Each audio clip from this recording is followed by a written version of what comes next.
Hi everyone. So in the earlier lecture I taught you how to maximize utility such that you had a budget constraint using the Lagrangian optimization problem. Now what you have in the question is we'll be asked to maximize output for a given cost constraint. So the question is, you may write Q is equal to 3 root L plus 5 root K is your production function, and you have been given that the wage rate of laborers is 6, rental cost of capital is 4, and price of output that you will be able to sell is rupees 200. Okay. Now first part of the question says if the firm is prepared to spend rupees 62,000 on the inputs, find optimal levels of inputs and output, prove second order condition also. So the question has put it clear that the constraint on producing this output is of a constant cost, and that is 62,000. That means my output is equal to 3 root plus 5 root K will have to be maximized keeping in mind a cost constraint.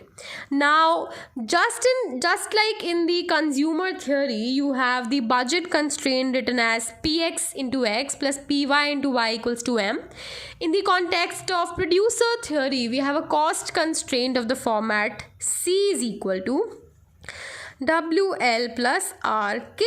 That is, total cost is equal to per unit wage, per laborer wage rate into amount of labor plus rental cost of capital into amount of capital.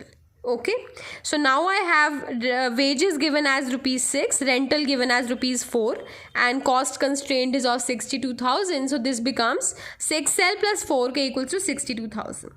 I've also been given the price of output at which I can sell the output. Okay, so since I have this, it must have a logic, because in second part of this question you have been asked to find out the maximum profit also. So this will help us in that case. Now let's set up the Lagrange, but let's first understand the problem.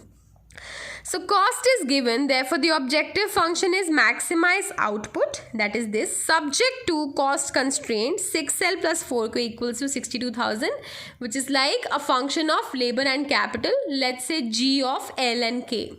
Now Lagrange function would become f of xy, that is 3 root L plus 5 root K plus lambda into constraint constant, that is C, that is 62,000 minus 6L minus 4K. Okay, now once you have this, you apply the first order conditions. You put f dash L equals to 0, you put f dash K equals to 0, and also f dash lambda equal to 0. Using f dash L and f dash K equals to 0's information, I will be able to obtain a relationship between K and L. I'll use that relationship to substitute on f dash lambda equals to 0. So let's see. F dash L will work out to be 3 upon 2 root L minus 6 lambda equals to 0.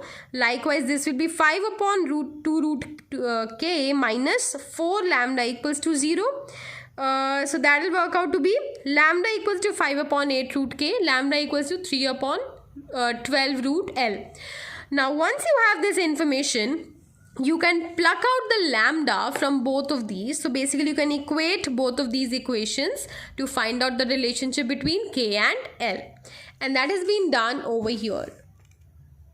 So I put both the equations equal, and then what I obtain is K equals to 25 upon 4 into L. Now in first order condition, what you have to do, third point, is to put f dash lambda equals to 0. That is derivative of f with respect to the multiplier lambda, that is Lagrange multiplier lambda equals to 0. So this will be 62,000 minus 6L minus 4K equals to 0. I'll put K is equal to 25 upon 4 into L to get L equals to 2000. What was K? K is 25 upon 4 into L. That will be 12,500.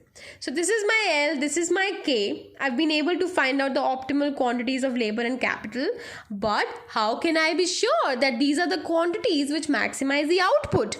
So I need to perform the second order condition now. For second order condition, we need to make a bordered Hessian matrix. Bordered Hessian. Okay. So bordered Hessian was 0, gx, gy.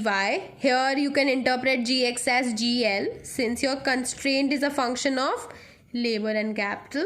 So gl, gk. Likewise here also gl, gk. And rest of the thing is just the same as the usual Hessian. fxx, fxy. So that will be fll, flk. FKL, FKK. Both of these are equal using Young's theorem. FLK and FKL doesn't matter. Okay. So, since I have found out f dash k in my first order condition here, you can easily work out f dash kk. So, that will be derivative of this with respect to k, and f dash ll will be derivative of this with respect to l. Likewise, I'll also need f dash lk, which is 0. There is no term involving capital or k over here. So I have right in front of you here f dash kk will come out to be minus 5 upon 4 k to the power 3 by 2. Since capital is a positive number, you can see over here this particular element will be negative. Likewise, f dash double L will be minus 3 upon 4L to the power 3 by 2. Again, since labor is positive, this element is going to be negative. And f double dash KL, which is also equal to f double dash LK, will be 0. Now your bordered Hessian becomes this. Now what is GL and GK? What was your constraint? 6L plus 4K equals to 62,000. You derivated with respect to L, it will be 6. You derivated with respect to K, it will be 4. So it's here in front of you 6 and 4, 6 and 4. Once you have this bordered Hessian, next thing you have to do is find the determinant. So that will be 0 gets removed as it is. I'll start with 6. Minus 6 into 6 f double dash kk minus 4 into f double dash lk plus 4 into 6 f double dash lk minus 4 into f double dash ll. I also know that f double dash lk and f double dash lk are both 0. So that means what I'll be remaining is this minus 36 f double dash kk minus 16 f double dash ll. Since f double dash kk and f double dash ll were coming out to be negative, this whole term will boil down to a positive number, and we know when your determinant of bordered Hessian is positive, you have established a maxima. So the points of labor and capital are indeed the quantities, the optimal quantities at which your output is maximized. Now what you are asked to do, you're also asked to find out the firm's profit. For that, I'll find out Q. Q was 3 root L plus 5 root K. You simply substitute L and K over here. You will get the output. That is 310 into root 5. Then firm's profit is revenue minus cost. That is output into price minus cost. Cost was 62,000. You had 62,000 to spend on labor and capital. And revenue is price was given to you as 200 rupees. Multiply 200 by this output. So you will ultimately have this, and then profit is right in front of you. So this was another application involving output maximization subject to a cost constraint. Thank you for watching the video.